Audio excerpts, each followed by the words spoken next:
Thanks so much for joining me in lesson 3, and if you've persisted this far in lesson 1 and 2 and you're now on 3, good on you. This is going to feel like a much easier lesson. There's just a little bit of a different thing we're working on in this lesson, but a lot of it is similar timing, similar embellishments, a lot of repetition from lessons 1 and 2.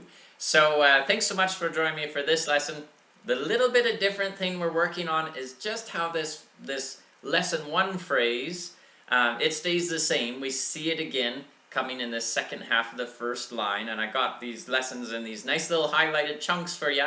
If you click on the link below, you'll see that, as well as access to all the lessons in this Garry Owen workshop. So the lesson that repeats, lesson 1, the chunk that repeats, that exactly repeats again in the second half of the first line. But the thing is, instead of going to those 3 C's in a row, and we talked about different ways to, to interrupt or separate those 3 C's. Remember that from lesson 2? Or if we're doing the easy version. So we have those 3 C's, and that comes after that first lesson 1 phrase we worked on. So that's all lesson 2 review. It's the same timing, the same process, the same first initial chunk from lesson 1, but instead of going to 3 C's, we're now going to go to 3 B's. And those 3 B's have the exact same embellishments that we worked on in our previous lessons. So here's this little chunk we're working on here.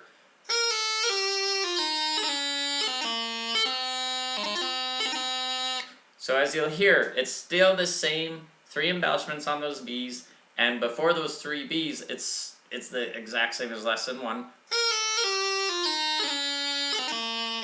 That is the same. So I'm not going to spend a lot of time on note transitions in that first half of our lesson 3 chunk, because it's the same as lesson 1, and we'll just touch on a little bit briefly the embellishments of those B's, but it's the same sort of mechanics as the embellishments on the C in lesson 2. So a nice, quick, easy, short lesson for you, and you basically have the full first line. And in our next lesson, lesson 4, also a free lesson, we'll go through the whole entire second line, because there's a lot of repetition there as well. And I can't wait to work with you in lesson 5, where I have some neat variations to do in that third line. Again, it's in the link below, but in any case, let's talk about a little bit about those B's.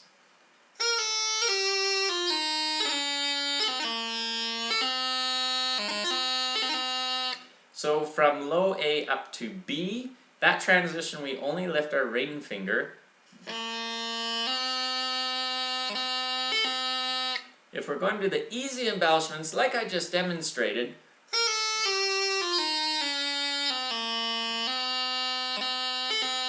we're going to still do a strike first, and it's a short B after the strike, and then we do that G grace note up and down with the top finger of the top hand. Similar to what we did on the C's, but for the B strike, we're just striking down the bottom 2 fingers of the bottom hand. It can be tough for that bottom pinky to stretch out and grab that low G hole, but what a fun way to practice. You're learning a new tune, so stick with it. Keep working on stretching that finger. If you miss the low G hole, it's just going to sound like a low A strike. That's okay, not quite as powerful as if you get that low G sound. And the key is try to keep those 2 fingers contacting the chanter at the same time, so it's one sound. If they're contacting a little bit off kilter, one's ahead of the other, that's where you can get those strange sounds, and if your third finger going up the chanter is moving off, that's where you get some strange sounds again. So try to keep those 2 fingers together. Try to stretch that right finger down to the low G hole, and be conscious of that middle finger or that third finger going up the chanter not pulling off. So that B strike, it can be a bit of a challenging one, but But the only way you're going to get it is by messing it up over and over and over and over again. And eventually your brain, your fingers will figure that out. So we have the strike first, and if you're doing the Torluith, same idea, low G, grace note, top finger of the bottom hand, and then we have our E grace note to transition up to that B, and that E grace note finger comes back down.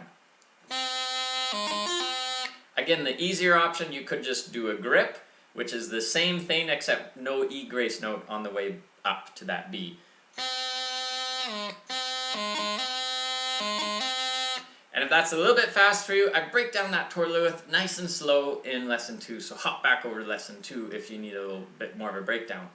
And the doubling on the B, if you're not doing the doubling, we're just doing a G grace note on the top finger of the top hand.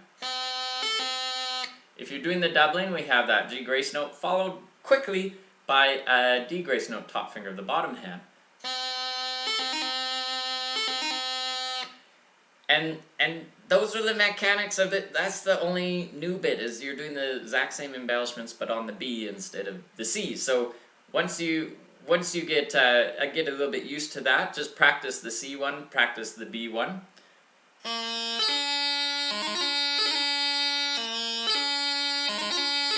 There's the C, here's the B.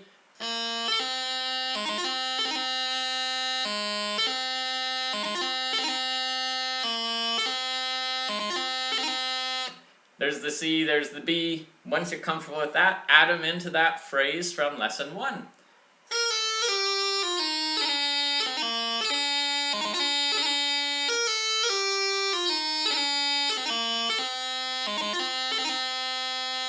Have some fun with that. Already it's sounding a little bit like a tune. So exciting, and can't wait to see you in lesson 4.